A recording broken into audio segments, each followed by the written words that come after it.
আজ আমাদের বাড়িতে ফার্স্ট ফলুই মাছ আনা হলো। এর আগে আমাদের বাড়ি কোনোদিন ফলুই মাছ হয়নি। তো দেখুন মাছটা জ্যান্ত মাছ, নড়ছে একদম। দুখানা নিয়ে এসেছিলেন ফলুই মাছ। তো এরমভাবে আমি মাছটাকে কেটে নিচ্ছি গায়ের পাখনাগুলো। আমার শাশুড়ি মা বলছিলেন এই মাছগুলো নাকি নদীতে তখন চাষ হতো, তো এখন তো সচরাচর খালে বিলে পুকুরে সব জায়গাতেই মাছ চাষ হয়। তো গ্রাম খেতে ঠিক জানি না, শাশুড়ি মা বলছিলেন এগুলো অনেক ছোট ছোট কাঁটা, টেস্ট আছে মাছের। মাছগুলো যেহেতু খুবই পাতলা, তাই আমি এটা 3 পিস করে নেব। একটু চওড়া চওড়া করে কেটে নিচ্ছি মাছগুলো। দেখুন ঠিক এই সাইজে আমি পিসগুলো করে নিলাম মাছের। আমি নুন হলুদ মাখিয়ে মাছগুলো ভাজতে শুরু করে দিয়েছি।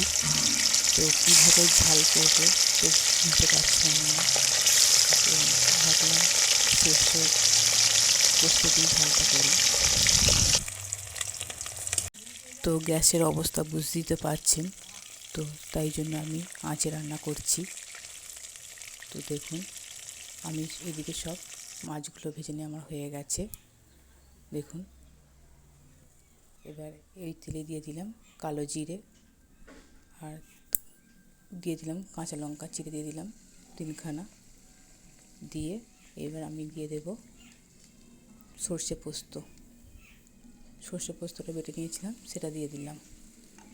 দিয়ে আর কালারের জন্য দিয়ে দিলাম 1 চামচ কাশ্মীরি লঙ্কার গুঁড়ো, আর 1 চামচ হলুদ, আর দিয়ে দিলাম পরিমাণ মতো লবণ। দিয়ে আমি মশলাটা আবার ভালো করে কষিয়ে নিলাম। তো দেখুন আমার মশলা থেকে তেল ছেড়ে গেছে। অল্প জল দিয়ে দেব, দিয়ে আমি এটা মশলাটা ফুটিয়ে নেব। তো মশলা ফুটে গেছে, আমি এবার মাছগুলো এক এক করে দিয়ে দিলাম। দিয়ে সুন্দর করে ফুটিয়ে নামিয়ে নেব। তো দেখুন তৈরি হয়ে গেল ফলুই মাছের ঝাল।